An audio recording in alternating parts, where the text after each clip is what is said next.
on this march that we have started,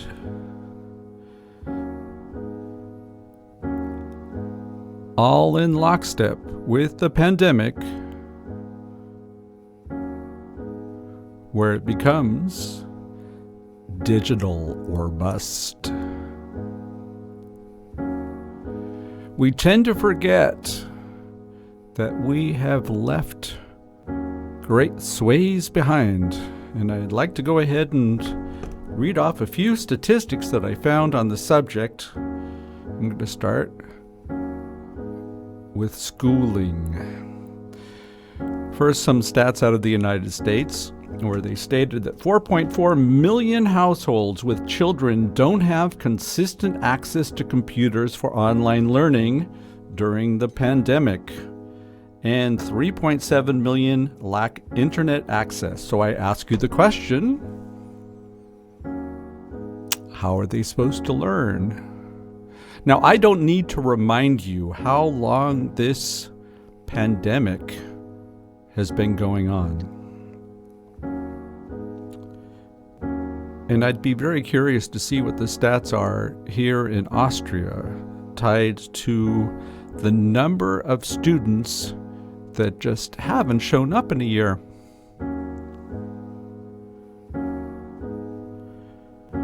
Apart from the fact that it's always the ones who are lacking who get socked the most. There was a study published by the Carnegie Mellon University and Massachusetts Institute of Technology, and they found that both poverty and race are directly related to your access to the internet. Now, that should not be a surprise.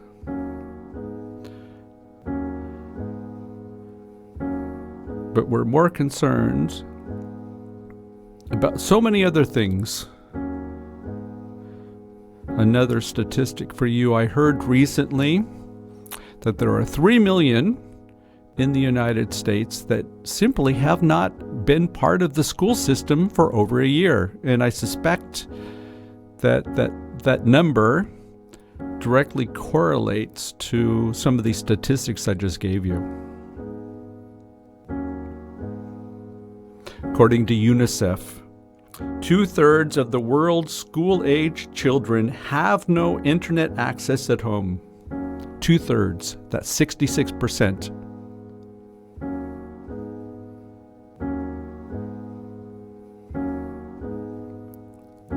And nor should we think that we here in Austria are protected from all of that. Here's a stat that I found yesterday. This is coming from Statista.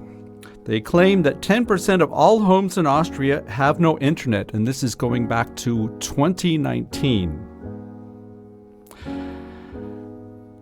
So if we follow the patterns that are usually there, that 10% is probably on the lower end of the economic totem pole.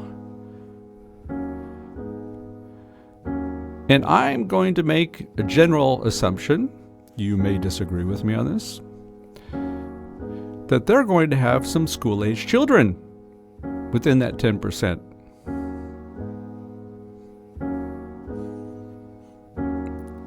And if we go ahead and give them lip service, then of course that gives us a warm, fuzzy feeling. But it doesn't really help their situation, does it? And today we are talking about the algorithmic apartheid.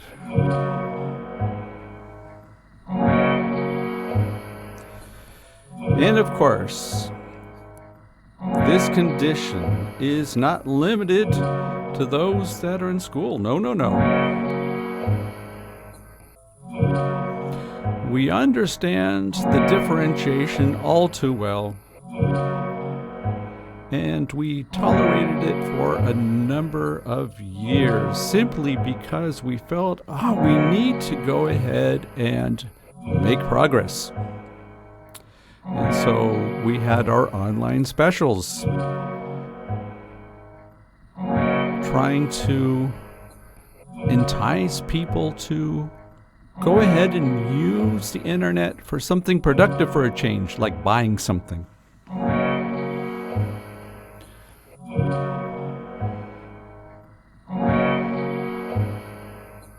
But now the economic titans have taken over the asylum. How often do you run across a situation, and I'm speaking from my own experience, where something doesn't work and you feel that you need to talk to somebody? You're on a website and you look, and you look, and you look some more, and there is no telephone number to be found. And then you start to wonder, is this kind of like the Wizard of Oz? And this is just a smokescreen, and we really don't have people behind it?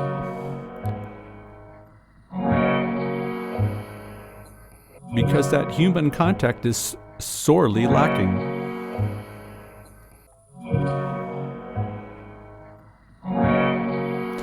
And for those of you who might think that I am a closet laggard,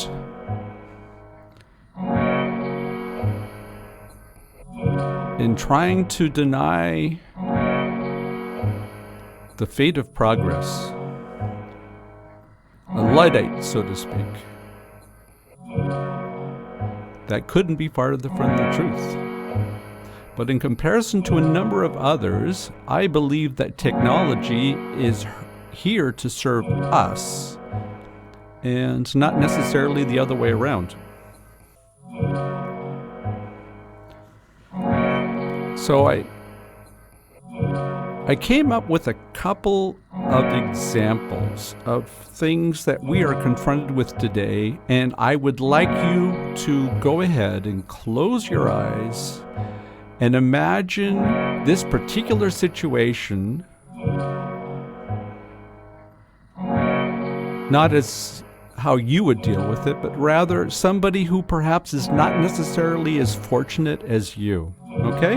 You ready to go ahead and take that journey with me? Okay, off we go. Corona testing. So let's go through the process of what's actually taking place here, what you need to do in order to go ahead and set up an appointment and get tested.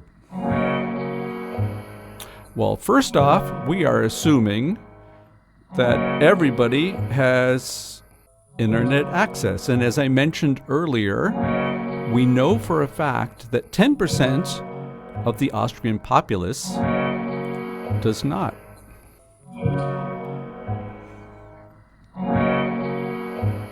Now, that is a prerequisite just to get the process started, a so-called trigger. So to make this exercise easier, yes, let's assume we have internet access. So we log on to the site.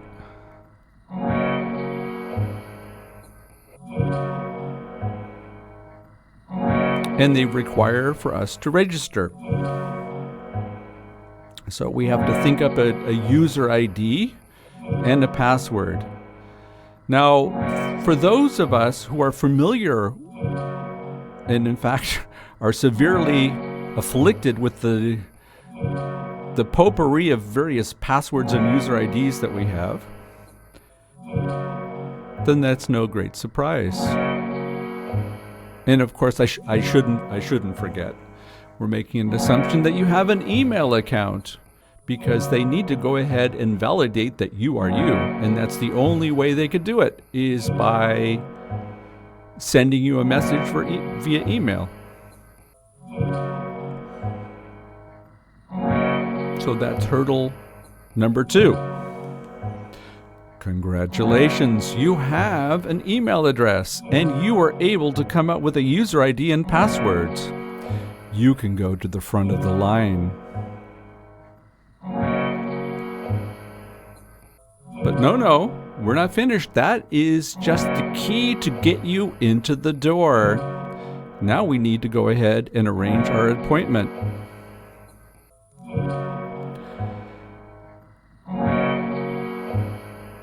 So we look at the list and we think, okay, what would be the best place to go?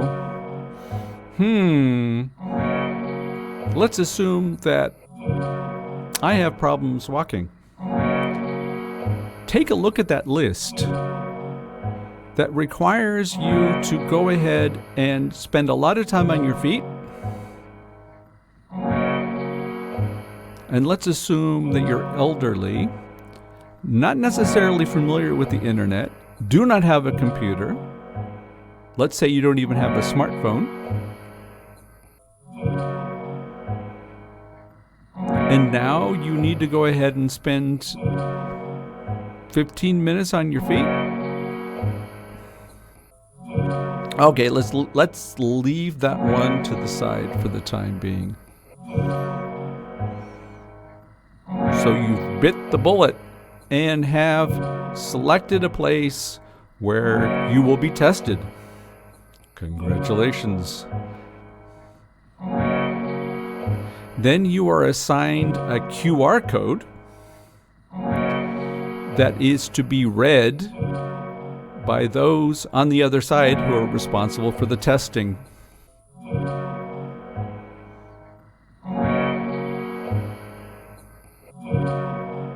So let's assume you don't have a smartphone. So where are you supposed to store the QR code? First of all, I've noticed that most people do not understand QR codes.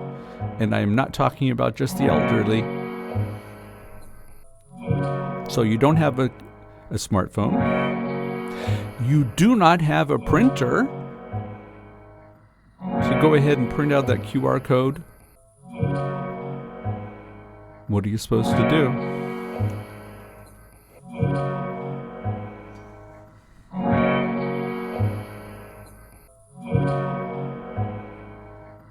So you get to the testing center.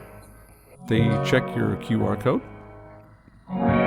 The one that you had to struggle and ask 5 people to go ahead and help you organize.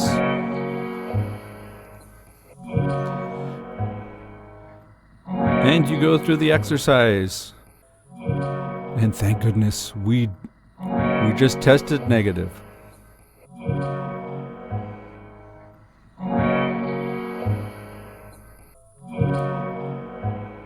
And of course, this is the only way that I can actually go to the hairdresser.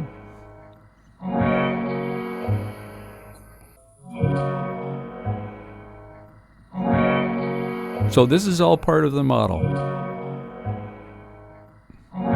And can you imagine, with all of these obstacles, having to perform this exercise multiple times in a month?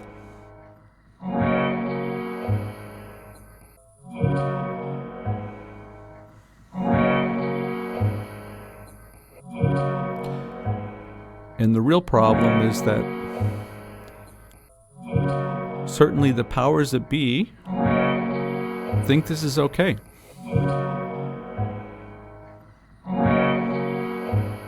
And this is the price we need to pay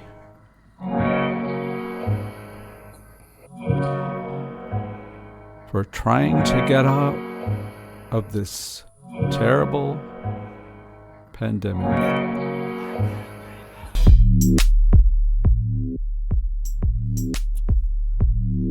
For those of you who have just been accosted by that of what you've just kind of picked up from the ether, you are listening to Radio Tipping Point. My name is Mike Boyle, and we are talking about algorithmic apartheid. It's the digital divide that we know was there way before March of last year. But like so many other things, the pandemic has put the divide onto steroids.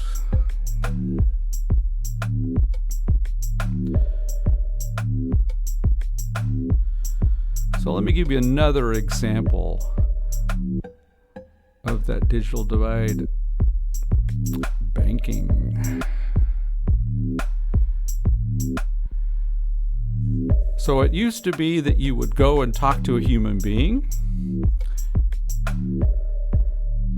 And of course, when we're talking about money, there's a certain level of trust that's required, right? So now, all we do is talk to machines.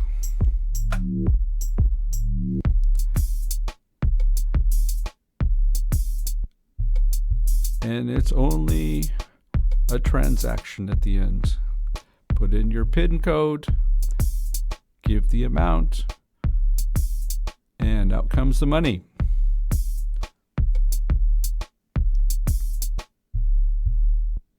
And as I said, don't get me wrong. I very much appreciate all of these conveniences. But the idea here, folks, is to not look at it from our perspective, but rather those in our society where all of this is not second nature. Now, I'm going to describe a scenario that I tend to think might sound familiar. So what happens if the machine takes your card, doesn't give it back, and doesn't give you any money? And there's nobody to talk to. And you have no proof.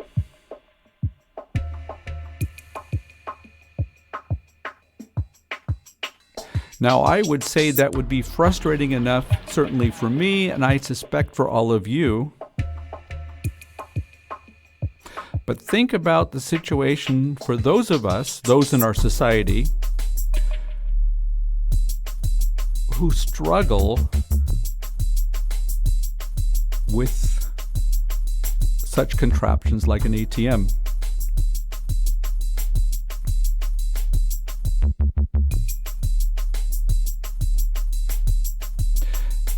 And think about the situation where your dilemma doesn't fall into any of the categories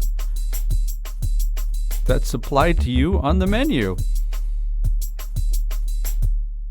So they have this box, it's called Other. But there's one problem. The person who actually went ahead and asked for that box to appear that's called Other, they had no processes to actually work out how you deal with that data.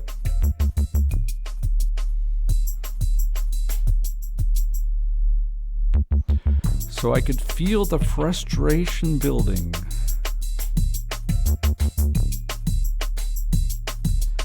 And again, it's bad enough for you and me, who at least on every other day feel that they're empowered. What about those individuals who clearly don't feel empowered? And let me list some of those categories they might fall in. They might be a migrant who have a limited command of the local language.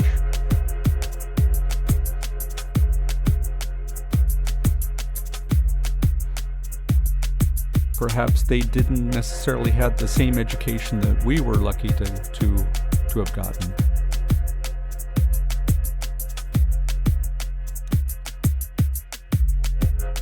And you have no opportunity to speak to a human being. Oh, looky here, all of a sudden, we were able to find somebody who will at least acknowledge our presence. So we go ahead and explain the problem. And you're just taking time away from all those other duties they need to do, so they could care less.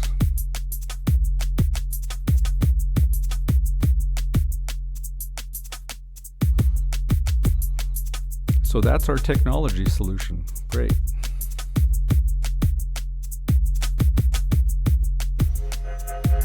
So who are these people? Who are the people that are afflicted with algorithmic apartheid? Well, we've already talked about the elderly, right? And I just mentioned the less educated. And then, of course, we have that group. And of course, I shouldn't forget to mention that a number of these individuals could fall into multiple categories. And in fact, I would even argue that if you belong to one category, chances are you probably belong to another. And of course, we're talking about poverty. I mentioned the case of migrants or minorities. And I haven't even talked about those countries where, let's not even talk about internet. They're lucky to get electricity at least half the day. And when we talk about electricity, I'm not necessarily referring to just turning on your switch and all of a sudden it's there. Very often in developing countries, we have the problem of electricity spikes. In other words, the voltage is not constant, which means you have to be very careful. It's a good way to blow up a computer or perhaps some other items.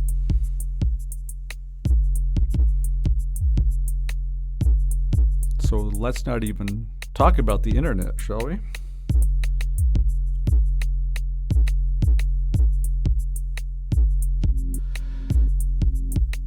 And of course, what we've noticed are transformation on steroids called COVID-19, and what havoc it has raised for those shops that were not ready to go ahead and perform the deep dive into digitalization. But that, dear friends, I think should be saved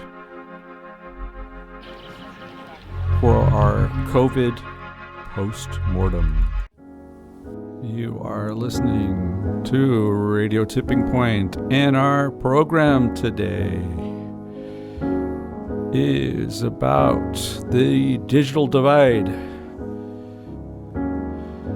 And far be it from me to throw out the internet baby with the digitalized bathwater.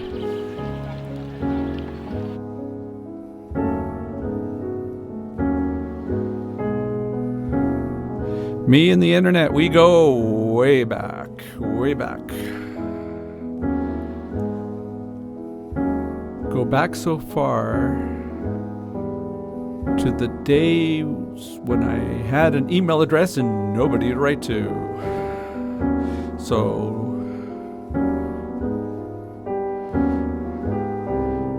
no sense putting the Luddite tag on me. No. But I remember back then.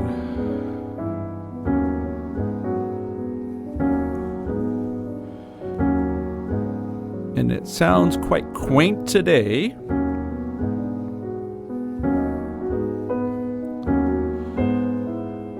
That a number of people, I'm going to say this was in 95, 96, maybe even to 1997, were saying, yeah, this internet, it's just a fad. It will blow over.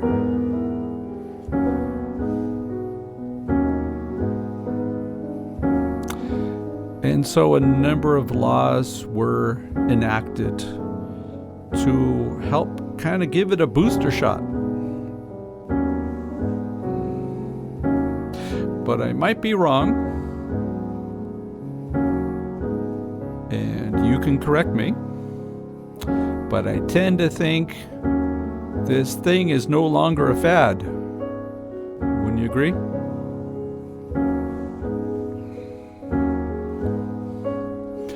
So I pose a question to you. Do you think water was always a right?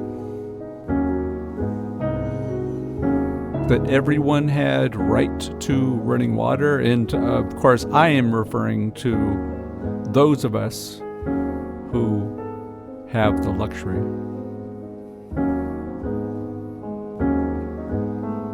And I would say that even within this golden global north, we have space of the population who still do not possess this luxury.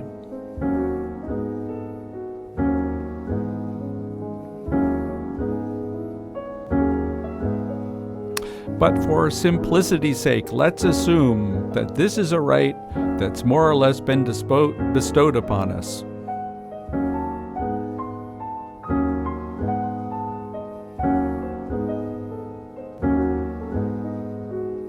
What about electricity?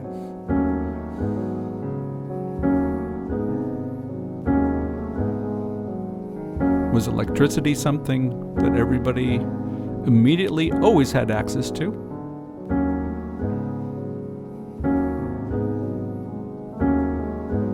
Tend to think not. And so both for water and electricity, and there are probably a few other things that I haven't thought of.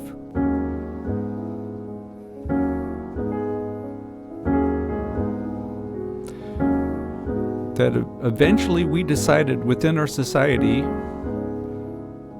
this is something that everybody should have access to. And that does not necessarily mean that they have access to this for free, although that one could be questioned, whether that's right or not. But we made an effort to make sure that they did have access.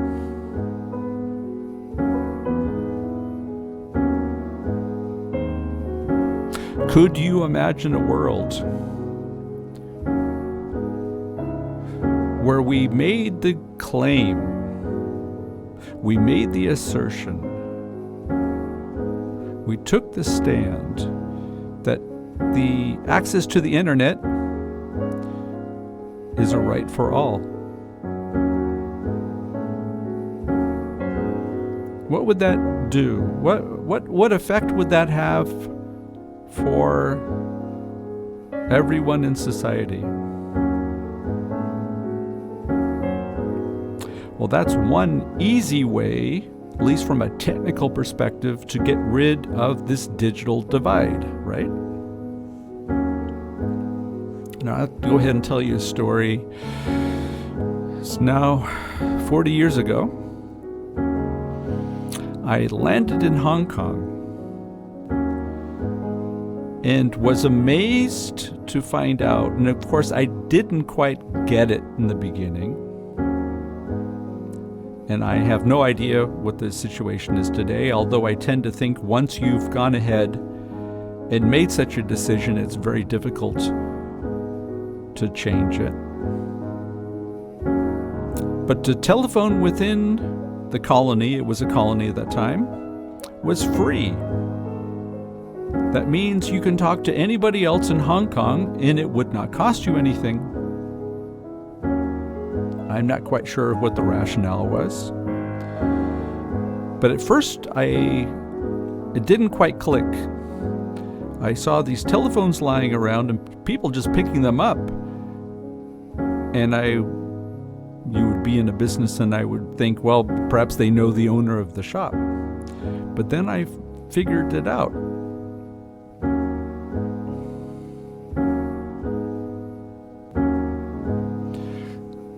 So that, of course, changed the way that I looked at something that could never be for free. And basically, we just need to go ahead and have the will to make it happen. Now, I can only imagine what it was like for anybody coming from Austria at that time, where we had, for a very long time, the Vierteltelefon.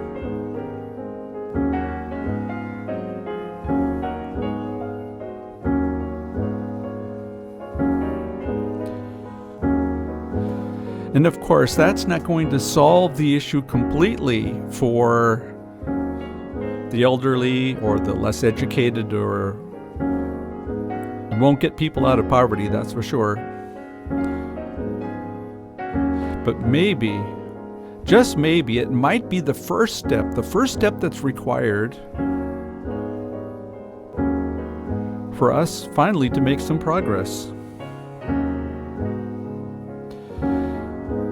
And of course, for those of you who listen to the show more often, you know we're talking about empowerment, inclusiveness, and social transformation. That's what Radio Tipping Point is all about. So I pose the question, how inclusive are we if we do not include them being the group that I've been talking about?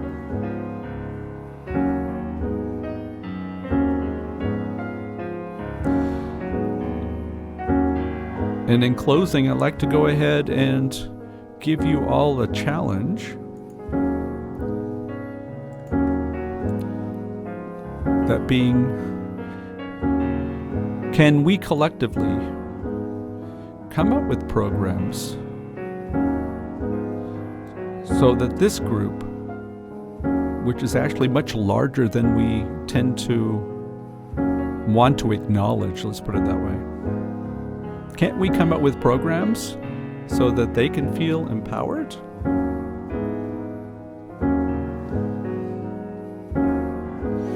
Okay, that's it for me, folks. Thank you very much for listening. And by the way, this was not a recording. We are managing all of this live from the Klosterneuburger Straße in the 20th district of Vienna. Radio Tipping Point. Signing off.